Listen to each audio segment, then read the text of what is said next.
Hello বন্ধুরা, লক্ষ্মীর ভাণ্ডার নিয়ে নতুন একটি গুরুত্বপূর্ণ আপডেট উঠে এসেছে। তো যারা নতুন করে লক্ষ্মীর ভাণ্ডার করতে চান বা লক্ষ্মীর ভাণ্ডার করেছিলেন কিন্তু কোনো সমস্যার জন্য আপনি লক্ষ্মীর ভাণ্ডারের সুবিধা থেকে বঞ্চিত রয়েছেন, অর্থাৎ টাকা পান না, তাদের জন্য এবং যাদের বয়স পূর্ণ হয়েছিল না কিন্তু ইতিমধ্যেই 25 বছর পূর্ণ হয়েছে, যারা লক্ষ্মীর ভাণ্ডার প্রকল্পের জন্য নতুন করে বা এমনি বয়স পূর্ণতার কারণে আবেদন করতে চান, তাদের জন্য আজকের ভিডিওটা। যুবশ্রীর সাথেই কিন্তু লক্ষ্মীর ভাণ্ডারে নতুন করে আবেদন করা যাবে। কবে থেকে আবেদনটা শুরু হবে এবং কোথায় ফর্ম ফিল আপ করতে হবে আপনাদেরকে বিস্তারিত জানিয়ে দেবো আজকের এই ভিডিওতে। ভিডিওটি যদি ভালো লেগে থাকে তো অবশ্যই একটি লাইক করবেন, বন্ধুদের সঙ্গে শেয়ার করবেন। তো চলুন দেখা যাক কি বলা হয়েছে, কবে এবং কোথায় আপনারা আবেদন করবেন এই লক্ষ্মীর ভাণ্ডার প্রকল্পের জন্য। যুবসাথী প্রকল্পের সঙ্গে করা যাবে লক্ষ্মীর ভাণ্ডারের নতুন আবেদনও। বিধানসভা ভিত্তিক ক্যাম্পে গিয়ে আবেদন করতে পারবেন নতুন লক্ষ্মীর ভাণ্ডার প্রকল্পের আবেদনকারীরা। আগামীকাল রবিবার থেকে রাজ্যের প্রতিটি বিধানসভা কেন্দ্রে ক্যাম্প করতে চলেছে রাজ্য সরকার।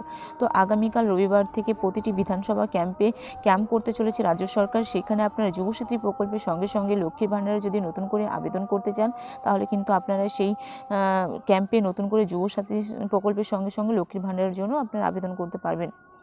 যেখানে যুবসাথী ক্ষেত মজুরদের বার্ষিক 4,000 টাকা সহায়তা ও কৃষকদের সেচের জল ব্যবহারের জন্য নির্ধারিত জলকর মকুবের জন্য আবেদন জমা নেওয়া হবে। একথা আগেই জানিয়েছিলেন মুখ্যমন্ত্রী মমতা বন্দ্যোপাধ্যায়। এবার জানা গিয়েছে যে লক্ষ্মীর ভাণ্ডারের নতুন আবেদনও নেওয়া হবে ইতিমধ্যে। এই মর্মে বিভিন্ন সংবাদপত্রে বিজ্ঞাপন দিয়েছে রাজ্য সরকার ইতিমধ্যেই। রাজ্য সরকারের এখন রাজ্যের প্রায় 2.42 কোটি মহিলা লক্ষ্মীর ভাণ্ডার প্রকল্পের অধীনে আর্থিক সহায়তা পাচ্ছেন। আবেদনের ভিত্তিতে আরও 20.62 লক্ষ মহিলাকে নতুনভাবে এই প্রকল্পের আওতায় আনা হয়েছে। সদ্য ফেজ সহ অন্তর্বর্তী বাজেটে এই প্রকল্পের অনুদানও বাড়িয়েছে মুখ্যমন্ত্রী মমতা বন্দ্যোপাধ্যায়ের সরকার।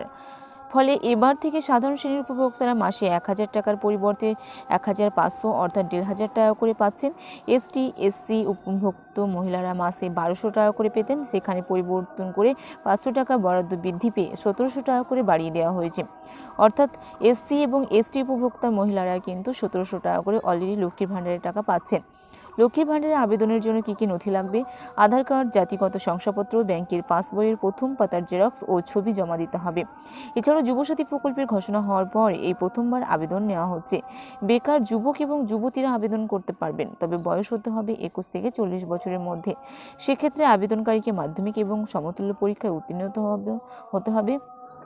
আবেদনকারী কোনো শিক্ষা সংক্রান্ত স্কলারশিপ পেলেও আবেদন করতে পারবেন। মাসে 1,500 টাকা সহায়তা মিলবে। সর্বাধিক 5 বছরের জন্য কী কী নথি লাগবে? আধার কার্ড, জাতিগত শংসাপত্র, ব্যাংকের পাসবইয়ের প্রথম পাতার জেরক্স, অ্যাডমিট কার্ডের জেরক্স, 2 কপি পাসপোর্ট সাইজ ছবি জমা দিতে হবে। তাহলে কিন্তু আপনারা এই যুবসাথী প্রকল্পের সঙ্গে সঙ্গে লক্ষ্মীর ভাণ্ডারের সুবিধা পেতে পারেন এই ক্যাম্প শিবিরে।